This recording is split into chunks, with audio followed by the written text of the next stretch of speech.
नमस्कार, Ashwini Rana, founder voice of banking. आज एक नए मुद्दे पर बात करते हैं। मुद्दा है कि क्या ग्राहकों का, जनता का जो वैल्यूएबल सामान है वो भी बैंकों के लॉकर्स में सुरक्षित नहीं है।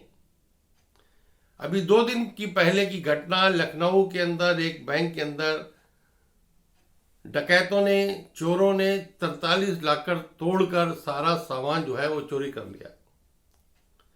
यानी बैंकों में भी, लॉकर्स में भी अगर जनता का पैसा सुरक्षित नहीं है, ग्राहकों का सामान सुरक्षित नहीं है, तो जनता क्या करेगी। ग्राहक जो है बैंकों को उस लॉकर के लिए 1 वर्ष के लिए रेंट देता है और उसकी सुरक्षा की गारंटी जो है वो बैंक लेता है। लेकिन ऐसी सुरक्षा में आए दिन चूक होती है। ग्राहकों को अगर ऐसे केस हो जाता है, बैंक की गलती के कारण अगर आपका लॉकर का सामान चोरी हो गया है या खराब हो गया है, तो बैंक आपको उसकी भरपाई नहीं करेगा। इतनी भरपाई करेगा कि जितना आपका साल का लॉकर का रेंट है उसके 100 गुना आपको वो भरपाई होगी। यानी अगर आपका लॉकर का रेंट 5,000 रुपये साल है तो आपको सिर्फ 5 लाख रुपए की ही भरपाई होगी। उससे ज़्यादा का आपका सामान अगर चोरी हो गया, खराब हो गया, तो बैंक उसके लिए जिम्मेवार नहीं होगा। तो ऐसे में ग्राहक क्या करें? ग्राहकों को कुछ सावधानियां रखनी चाहिए और समय समय पर उसको ध्यान में लाना चाहिए। जब भी हम बैंक के अंदर जाते हैं और बैंक के अंदर लॉकर का सोचते हैं लेने के लिए, तो ऐसे बैंक की शाखा के अंदर लॉकर लें कि जहां पर आपका अप्रोच इजी हो। यानी बहुत सूना एरिया ना हो कि आप लॉकर ऑपरेट करके आए और रास्ते में ही आपके साथ कुछ घटना हो जाए, या ऐसा कोई एरिया जहां पर कोई भीड़ भाड़ भी ना हो, चहल पहल ना हो, और जिस प्रकार की घटनाएं हो रही हैं, डकैत उसमें जो है सेंधमारी करके आपके लॉकर्स को तोड़कर चले जाए।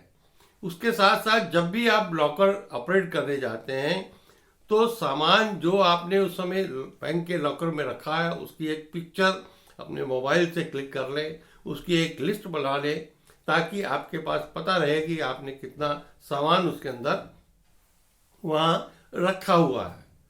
उसके साथ साथ अगर आपको लगता है कि उसके बाद भी बैंक का लॉकर के ऊपर आपको विश्वास नहीं है, तो आप बैंक अपने सामान का इंश्योरेंस भी करवा सकते हैं। अगर ऐसी कोई घटना होती है तो कम से कम आपको इंश्योरेंस कंपनी से क्लेम मिल सकता है।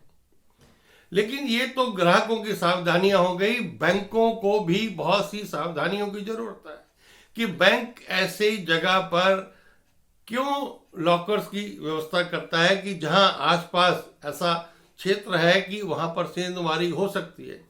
बैंकों का जो स्ट्रांग रूम बनता है उसका स्पेसिफिकेशन रिजर्व बैंक के हिसाब से होती है।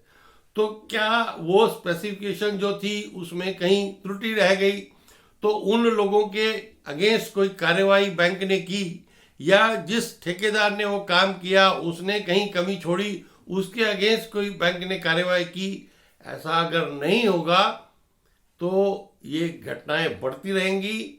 बैंकों के ऊपर जनता का, ग्राहकों का जो विश्वास है वो अगर डगमगा जाता है तो बैंकों की शाख पर बहुत ज़्यादा जो है वो प्रभाव पड़ता है। इसलिए जहाँ ग्राहकों को अपनी चिंता करने और अपनी सुरक्षा करने की जरूरत है, वहीं बैंकों को भी इस प्रकार की घटनाओं को रोकने के लिए प्रयास करने की जरूरत है। और उसके साथ साथ सबसे बड़ा जो पुलिस प्रशासन है उसको भी, जो बैंकों के एरिया है और जिसके आसपास इस प्रकार सी कोई जगह है जहां से उनको लगता है कि सेंधमारी हो सकती है, तो पुलिस को भी बैंकों को चेताकर जो है उसको सुधार करने की जरूरत है। तो मुझे लगता है कि ऐसे अगर प्रयास सब तरफ से होंगे तो लोगों का जो विश्वास है वो बैंकों पर बना रहेगा, लोगों का जो सामान है उसकी सुरक्षा हो पाएगी। नहीं तो लोग जो है, ग्राहक जो है, वो जनता है, उनका बैंकों से विश्वास हट जाएगा, जो कि एक अच्छा संकेत नहीं है। नमस्कार। अगर ऐसी वीडियो आपको ये अच्छी लगी हो, कृपया लाइक करें, शेयर करें और चैनल को भी सब्सक्राइब करें, ताकि समय समय पर और भी ऐसी बहुत सारी जानकारियां आप तक पहुंचाता रहूं। धन्यवाद।